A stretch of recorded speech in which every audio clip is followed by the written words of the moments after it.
وہ دن تھے جب بئسغیر کی زمین پر ایک ایسی آندھی چل رہی تھی جس نے لاکھوں مسلمانوں کی زندگیوں کو خوف، بھوک اور موت کے اندھیروں میں دھکیل دیا تھا۔ ہندو اکثریت اور انگریز حکومت کا اتحاد مسلمانوں کے لیے گویا زہرن قاتل بن چکا تھا۔ گاؤں کے گاؤں جلا دیے جاتے، مساجد کے مینار زمین بوس کر دیے جاتے، اور ان بستیوں میں جہاں کبھی اذان کی آواز گونجتی تھی اب صرف ماتم کی چیخیں سنائی دیتی تھیں۔ مسلمان کسان اپنی کھیتی میں محنت کرتے مگر ان کی فصل کو ظلم سے لوٹ لیا جاتا۔ شہروں میں مسلمانوں کو نوکریوں سے محروم کیا جاتا، اسکولوں میں ان کے بچوں کو ذلیل کیا جاتا، اور بازاروں میں ان کے کاروبار کو تباہ کر دیا جاتا۔ یہ ظلم صرف جسم پر نہیں تھا بلکہ روح کو زخمی کرنے والا تھا۔ مسلمانوں کو ان کی شناخت پر شرمندہ کیا جاتا، ان کے دین پر طنز کیا جاتا، ان کے تہواروں کا مذاق بنایا جاتا۔ مگر اس سب کے باوجود ایک چنگاری دلوں میں زندہ تھی، آزادی کی چنگاری۔ یہ وہ امید تھی جو سب سے بڑے طوفان میں بھی بجھ نہ سکی۔ اس چنگاری نے ہر مسلمان کے دل میں ایک خواب پیدا کر رکھا تھا، ایک ایسا وطن جہاں وہ آزاد ہوں، جہاں ان کے دین، عزت اور جان کی حفاظت ہو، جہاں اذان کی آواز کو کوئی روک نہ سکے۔ لیکن یہ خواب ابھی بہت دور تھا، اور اس کے بیچ ایک لمبی خون آلود رات تھی۔ پھر وہ دن آیا جب آزادی کی روشنی مشرق سے جھانکنے لگی، مگر اس روشنی کے ساتھ ایک ایسا اندھیرا بھی آیا جو شاید تاریخ میں کہیں اور نہ دیکھا گیا۔ ہجرت شروع ہوئی۔ لاکھوں مسلمان اپنا سب کچھ پیچھے چھوڑ کر اس دھرتی کی طرف نکل پڑے جس کا نام پاکستان تھا۔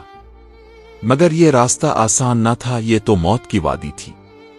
قافلے نکلے تو ساتھ عورتیں تھیں جن کی آنکھوں میں خوف تھا، بچے تھے جنہیں بھوک اور پیاس نے نیم جان کر رکھا تھا، بوڑھے تھے جو لاٹھی کے سہارے چل رہے تھے مگر قدموں میں عزم تھا۔ ٹرینیں نکلیں تو ان کے ڈبے بھرے ہوئے تھے مگر منزل تک پہنچنے سے پہلے اکثر لاشوں میں بدل گئیں۔ گاؤں گاؤں سے خبریں آتی کہ مسلمانوں کے قافلوں پر حملے ہو رہے ہیں، عورتوں کی عزتیں لوٹی جا رہی ہیں، ننھے بچے نیزوں پر اچھالے جا رہے ہیں۔ یہ سب کچھ سن کر دل پتھر ہو جاتا مگر قدم رکنے کا نام نہ لیتے۔ کچھ لوگ اپنے پیاروں کو کھو کر بھی قافلے کے ساتھ چلتے رہے کیونکہ انہیں پتہ تھا کہ اگر رک گئے تو سب کچھ ختم ہو جائے گا۔ اس ہجرت میں ہر قدم قربانی تھی، ہر سانس ایک دعا تھی، اور ہر آنکھ پاکستان کی سرزمین کو دیکھنے کی منتظر تھی۔ ہجرت کرنے والے قافلے محض مسافر نہیں تھے، یہ تاریخ کے سب سے بڑے امتحان کے امیدوار تھے۔ راستے میں خندقوں کی طرح کھلے ہوئے گڑھے، لاشوں سے اٹے کھیت اور ویران بستیاں ان کے حوصلے توڑنے کی کوشش کرتی رہیں۔ مگر قافلوں میں کچھ چہرے ایسے بھی تھے جن کی آنکھوں میں صرف روشنی تھی، روشنی اس ایمان کی جو ہر خوف پر غالب آ جاتی ہے۔ جب کسی جگہ پانی نہ ملتا تو وہ آسمان کی طرف ہاتھ اٹھاتے اور بارش کے لیے دعا کرتے، جب بھوک سے ہونٹ سوکھ جاتے تو ایک دوسرے کو اپنے آخری لقمے دیتے۔ کچھ مائیں اپنے بچوں کو بہلاتی کہ بیٹا تھوڑا اور چل لو، سامنے پاکستان ہے جہاں کوئی تمہیں رونے نہیں دے گا۔ رات کو جب قافلے تھکتے تو خالی میدان میں ایک دائرے میں بیٹھ کر قرآن کی تلاوت کرتے، جیسے یہ تلاوت انہیں ہر حملے، ہر خطرے سے بچا لے گی۔ مگر حقیقت یہ تھی کہ حملے رکنے کا نام نہیں لیتے تھے۔ بہت سے لوگ اپنی جان دے کر اپنے پیاروں کو بچاتے، کچھ بھائی اپنی بہنوں کو بچانے کے لیے موت کو گلے لگا لیتے۔ یہ سب قربانیاں اس لیے تھیں کہ پاکستان صرف ایک زمین کا ٹکڑا نہیں بلکہ ایمان کا پہاڑ بن کر قائم ہو۔ جب ہجرت کرنے والے قافلے اپنی آخری سانسوں کے ساتھ سرحد کے قریب پہنچے تو ان کے سامنے ایک لمبی سی لکیر تھی، وہ لکیر جسے سرحد کہا گیا، مگر یہ صرف زمین پر کھینچی ہوئی لکیریں نہیں تھیں۔ یہ لکیر دراصل ہزاروں لاشوں کے خون سے کھینچی گئی تھی۔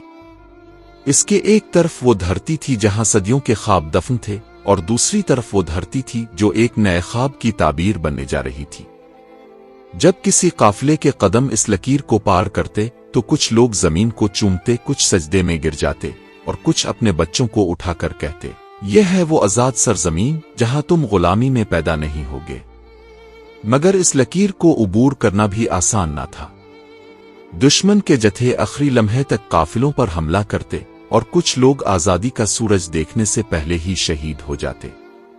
مگر جو بچ گئے ان کے دل میں ایک ہی جذبہ تھا، یہ آزادی ہمیں تحفے میں نہیں ملی، یہ تو ہمارے خون، ہمارے آنسو اور ہماری قربانیوں کی قیمت ہے۔ پھر وہ دن آیا جس کا انتظار صدیوں سے تھا،